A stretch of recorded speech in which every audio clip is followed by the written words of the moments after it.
What's up everybody, I'm HoopsandHipHop. So we are right in the middle of October and Spoopy month is in full force. Naturally, as a YouTuber and especially as a PokeTuber, it is my obligation to provide you with some spooky content at least 1 or 2 times throughout the year, so that's exactly what we're going to be doing today. I've decided to spookify one of my favorite series on the channel, the Odd Facts series, and bring you guys 10 odd facts about ghost-type Pokemon. Ghost Pokemon are already kind of odd by default, but even by their standards of oddness, we can still find some odd and quirky facts about them if we do a little research and dig around a little bit, and that is exactly what I've done, and I've got some pretty good things to share with you guys. So with all of that being said, why don't we go ahead and just check it out. Kicking things off here, we've got a fact about a legendary ghost-type Pokemon, Giratina. Now, Giratina is a rather unique Pokemon, not only because it's the devil of the Pokemon world, but also because it's got a unique typing, being the only dragon ghost-type Pokemon currently in existence.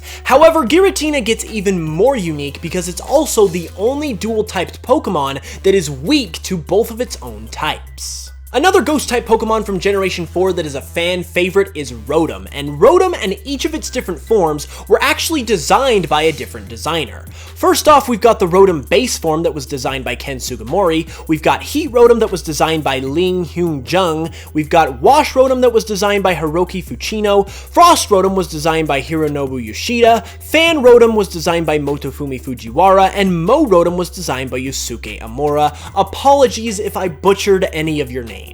One very odd and interesting thing about Pokemon Black 2 and White 2 that's very easy to miss unless you really take your time with the games is that there's actually an invincible ghost-type Pokemon that you can face, or rather an invincible ghost-type creature known as Meijin. Meijin is an opponent you can face in the Pokestar Studios, and even though it's not actually a Pokemon, it does have the Ghost Dark typing with the ability Wonder Guard, and if you're familiar at all with competitive play pre-Generation 6, you would know that this combination of types and abilities is a spell for invincibility for any Pokemon that has it, because the only way you are able to damage a Pokemon like this is with status move or some type of ability that lets you land a super effective hit. One of the most unique ghost-type Pokemon and unique Pokemon in general is Shedinja, not only for its evolution method, but basically because of everything else about it. And one of the things about Shedinja that is specified in the Pokedex is that if you look into the crack on its back, it is said to be able to steal your soul.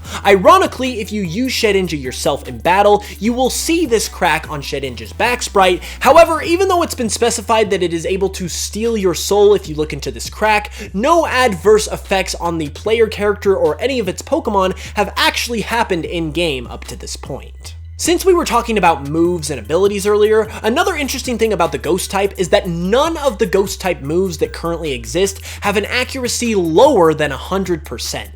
Now, it would be a video about ghost-type Pokemon in the month of October if we didn't talk about Pumpkaboo, because Pumpkaboo is literally the Halloween Pokemon, and aside from being freaking cute and adorable, it's also got an interesting detail in that Blue, yes Blue from the Kanto region, actually owned one in the Pokemon Adventures manga, and this actually coincides with a detail that's specified in the games, where an NPC will tell you that Blue has been spotted in the Kalos region. Now, this next fact isn't really going to be odd if you're an avid TCG player, but if you're like me and you don't really dabble in the TCG, you'll probably get a kick out of this. So in the TCG, there are actually a decreased number of types available compared to that of the main game series, and due to that, Ghost-type Pokemon actually fall under the Psychic type in the TCG, which is a bit ironic considering that Ghost-type Pokemon are strong against Psychic types. So a pretty new Ghost-type Pokemon that was introduced in Generation 7 is Dhelmise, and if you read Dhelmise's Pokedex entries,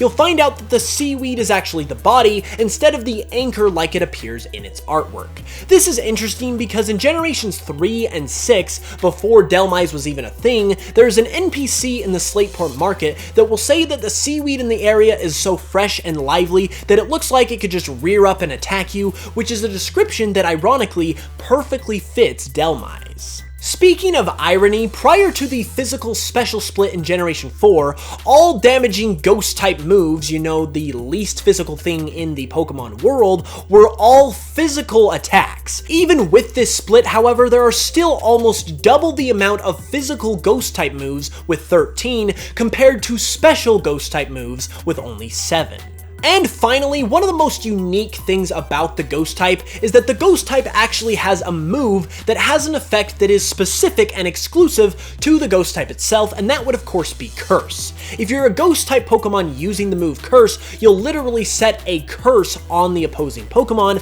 whereas if you use Curse as a non-Ghost type Pokemon, the move will simply lower the opponent's speed. This unusual fact actually has a very specific inspiration because the Japanese word for the move Curse is actually Noroi, which can translate to either literally curse or dull/slow depending on the kanji that's used, thereby explaining why this move has two different effects. Also, just to add to the oddness here, prior to Generation 5, Curse was actually a move of the very mysterious question mark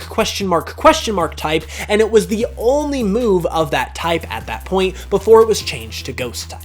And there we have it, everybody. Now, it only seemed fitting that we do an odd facts video about probably what is the most odd Pokemon type, so I really hope you enjoyed it, and I really hope you guys are enjoying your Halloween season. If you guys enjoyed the video, be sure to give it a like, and let me know down in the comments below which one of these facts is your favorite, or if you have another one that I didn't mention that you'd like to share. If you're new to the channel, be sure to subscribe for way more Pokemon content every Tuesday, Thursday, and Saturday. It's going to be an especially great time with Let's Go Pikachu and Eevee coming up, so I would love to have you stick around. And finally, be sure to go follow me on Spotify if you haven't yet, because we are almost to our 6,000 listener goal over there, and as soon as we hit that goal, we're going to give away a copy of Let's Go Pikachu and Eevee, and like I said, we're literally less than 100 listeners away, so any support on that would be greatly appreciated. And then once we hit that goal, we're going to be running the giveaway over on Twitter, so be sure to go follow me on Twitter as well. With all that being said though, I'll be back on Saturday for another video, so hit the notification bell so you can know when it goes live, and until then, as always,